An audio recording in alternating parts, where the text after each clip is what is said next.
Bom, e agora a gente volta a falar sobre economia aqui no Jornal da Manhã. A gente vai falar ao vivo com o Samidana, que está falando remotamente com a gente, né? Já faz alguns dias, né, Sami, de casa. O que você traz para a gente agora? Quais são os números?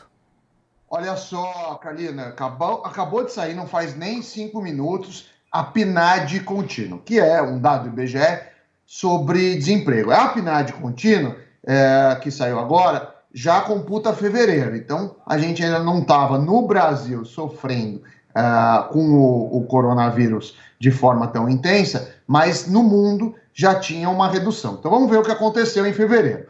A taxa de desocupação atingiu 11,6%. A subutilização, 23,5%. Isso tudo no trimestre encerrado em fevereiro de 2020. Então, desocupação, que é o mais importante, o que a gente pode falar é que ela teve um aumento de 0,5 ponto percentual em relação ao trimestre que acabava em novembro. Então, a gente tem de setembro a novembro, era 11,2%, agora 11,6%.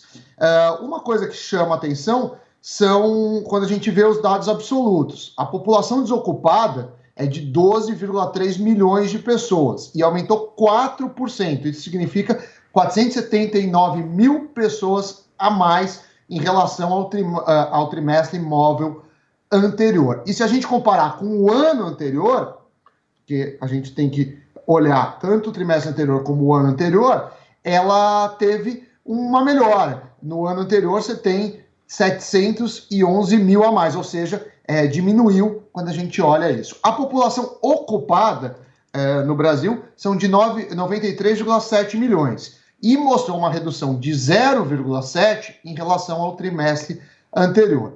Então, diminuiu 706 mil pessoas. A taxa de informalidade atingiu 40,6% da população ocupada. Então, representou um contingente de 38 milhões de trabalhadores informais.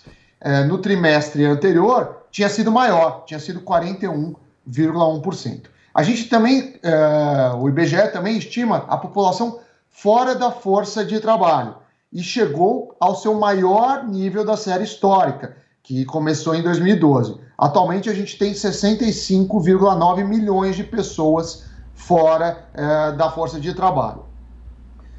Esses dados mostram, obviamente, uma piora, né, quando a gente olha o todo, mas eu até estimava uma piora mais intensa.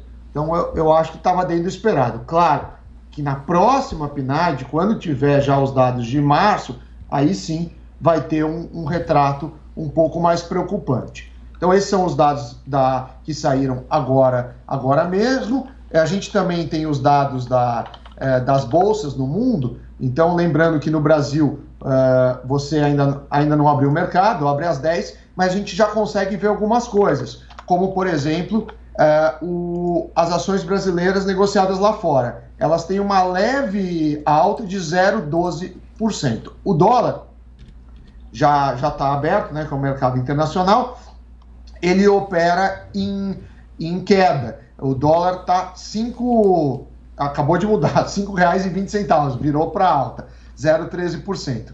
E quando a gente fala das bolsas na Europa, basicamente estável. Alemanha operando em queda de 0,07%, Londres 0,06%, França 0,76% negativo, Espanha positivo 0,07% e Itália 0,92%. Vamos ficar de olho. Hoje, ao que tudo indica, devemos ter um dia mais tranquilo. E todo mundo de olho aí num possível pronunciamento do ministro da Economia, Paulo Guedes, sobre novas medidas. Beleza, Sami, a gente volta a falar com você. Obrigada.